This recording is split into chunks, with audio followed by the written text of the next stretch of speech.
নমরুদের ভয়াবহ পরিণতি। প্রাচীন বাবলিনের বিশাল সাম্রাজ্য রাজত্ব করিতেন নমরুদ। তিনি ছিলেন এক অহংকারী খোদাদ্রোহী বাদশাহ। আর রাজ্য বিস্তৃত ছিল পূর্ব থেকে পশ্চিম পর্যন্ত।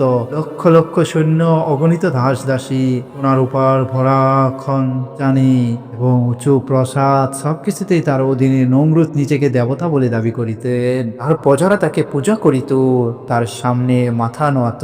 যারা অমান্য করিত তাদের কঠিন শাস্তিতে দেওয়া হতো।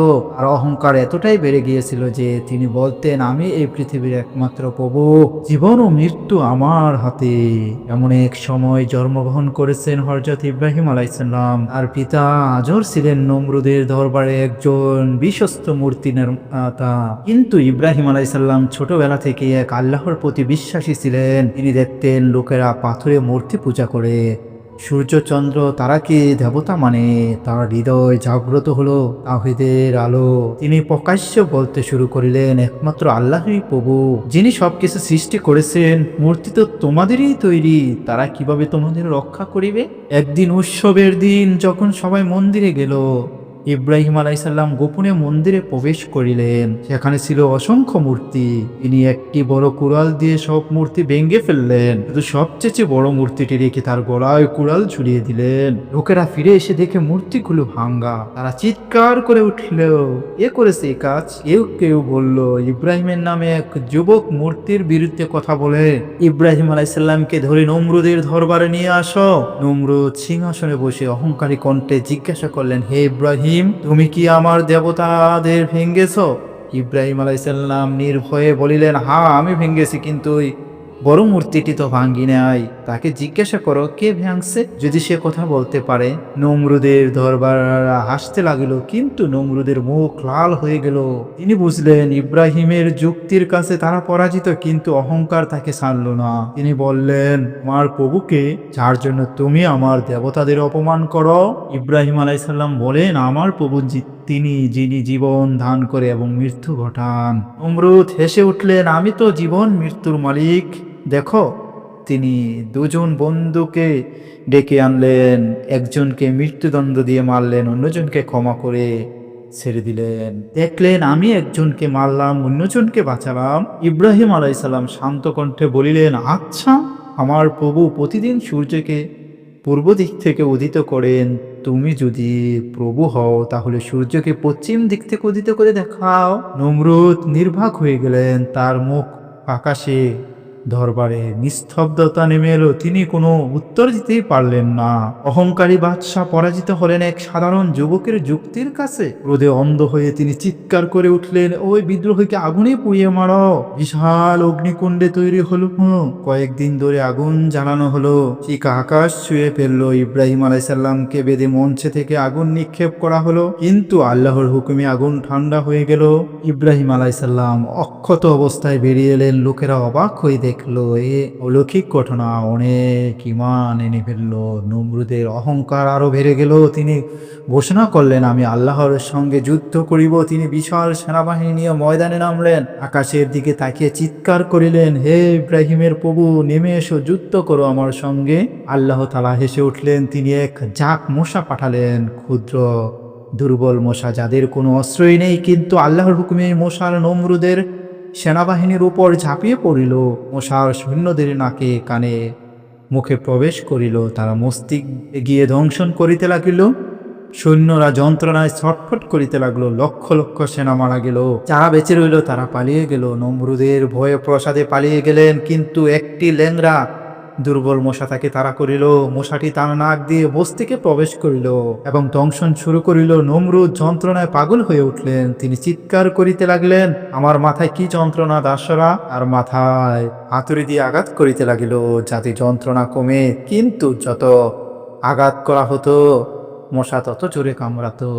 400 বছর ধরে নমরুদে জুলুম করেছিলেন। আল্লাহ তাকে 400 দিন, কোথায় কোথায় বর্ণনায় 400 বছর এই যন্ত্রণায় ভোগ করালেন।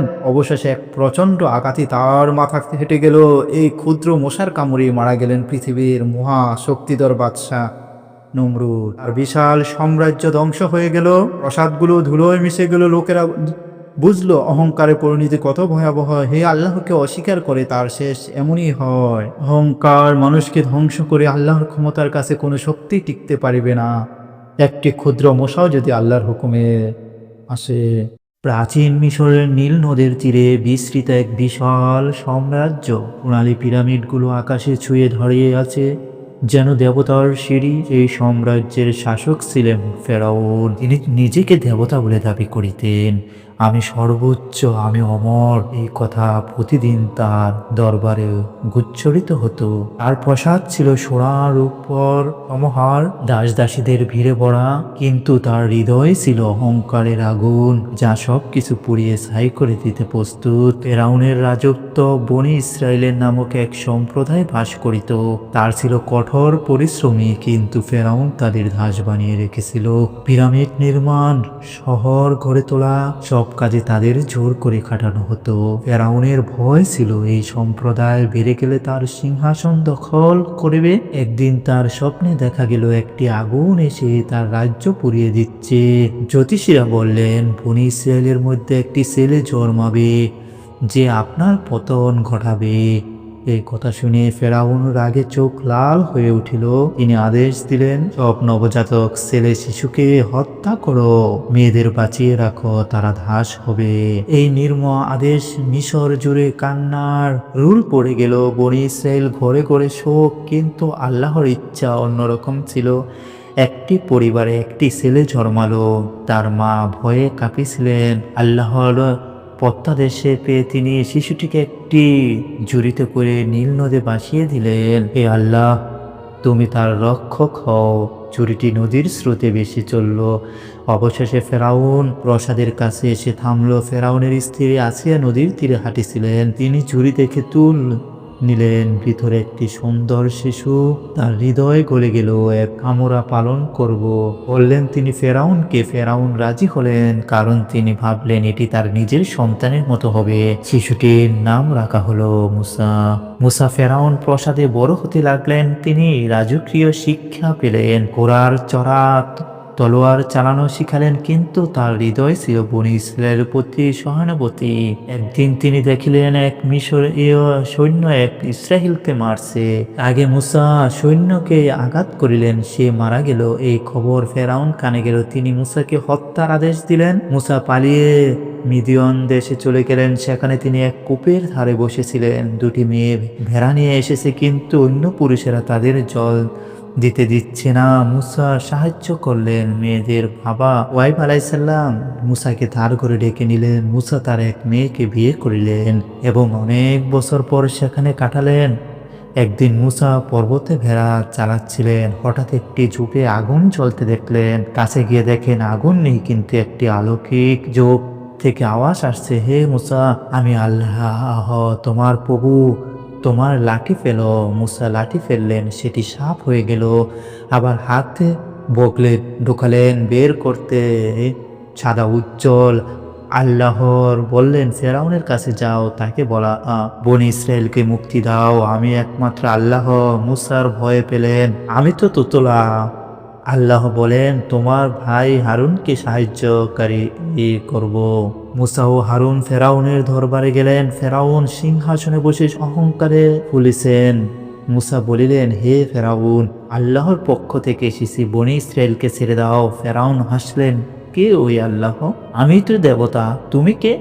মুসা বললেন, আমি যাকে তোমার প্রাসাদে পালন করেছি। ফেরাউন রেগে গেলেন, প্রমাণ দেখাও। মুসা লাঠি ফেললেন, সেটি বিশাল সাপ হয়ে গেল। তা হাত বের করলেন, উজ্জ্বল। ফেরাউনের জাদুকররা এসে তাদের লাঠি ফেলল, সাপ হলো, কিন্তু মুসার সাপ সব গিলে ফেলল। জাদুকররা বুঝলেন এই জাদু নয়, আল্লাহর চিহ্ন। তারা সিজদায় পড়ে গেলেন, আমরা মুসার আল্লাহতে বিশ্বাস করি। ফেরাউন রাগে কাঁপলেন, ওদের হত্যা করিব। ফেরাউন না মানলেন। আল্লাহ প্লেগ পাঠালেন, রক্তের নদী, ভেঙ্গের উপদ্রব্য, মাছি, পঙ্গপাল, অন্ধকার, প্রতিভার। ফেরাউন বলিতেন মুক্তি দিব, কিন্তু প্লেগ চলে গেল। অহংকার অস্বীকার করিতেন। অবশেষে আল্লাহ বলিলেন, বনি ইসরায়েলকে নিয়ে রাতে বেরিয়ে পড়ো। মুসা লক্ষ লক্ষ লোক নিয়ে মিশরে ছাড়লেন। ফেরাউন খবর পেয়ে সৈন্য নিয়ে তাড়া করিলেন। বনি ইসরাইল লোহিত সাগরের তীরে পৌঁছলো। পিছনে ফেরাউনের সেনা, সবাই ভয়ে কাঁদছে। মুসা লাঠি দিয়ে সাগর আঘাত করিলেন। আল্লাহর হুকুমে সাগর দুভাগ হয়ে গেল। মাঝে শুকনো পথ বনি ইসরাইলে পার হয়ে গেল। ফেরাউনের সৈন্য নিয়ে ঢুকলেন। সাগর আবার মিশে গেল। ফেরাউন ডুবতে ডুবতে চিৎকার করিল, আমি বিশ্বাস করি ইসরাইলের আল্লাহই একমাত্র। কিন্তু দেরি হয়ে গেছে। তার দেহ সাগরে ভেসে উঠল, যাতে পরবর্তী প্রজন্ম দেখে শিক্ষা নেয়। ফেরাউনের অহংকার তাকে ধ্বংস করিল। তার বিশাল সাম্রাজ্য ধুলোয় মিশে গেল। মুসা নবী ইসরাইলের মুক্তি পেল। এই গল্প শেখার, অহংকার মানুষকে অন্ধ করে আর আল্লাহর কাছে সবাই সমান এই সত্যকে অস্বীকার করে তার পরিণতি ধ্বংস। ফেরাউনের দেহ আজও জাদুকররা সাক্ষী হয়।